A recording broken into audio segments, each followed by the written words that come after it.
ভিক্ষুকের মতো হাত বাড়াইলাম, তুমি যদি ক্ষমা না করো কে আমাদেরকে ক্ষমা করবে? কে আমাদের মাফ করবে?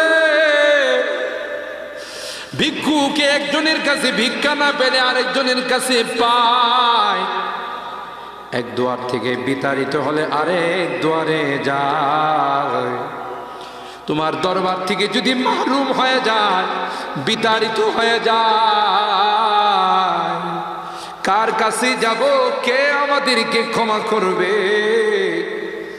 মালিক রে, কাঙ্গালের মতো হাত বাড়াইলাম, তাওবা করতেছি, আর জীবনে কোনোদিন নামাজ ছাড়ব না, আর জীবনে কোনো গুনাহ করব না,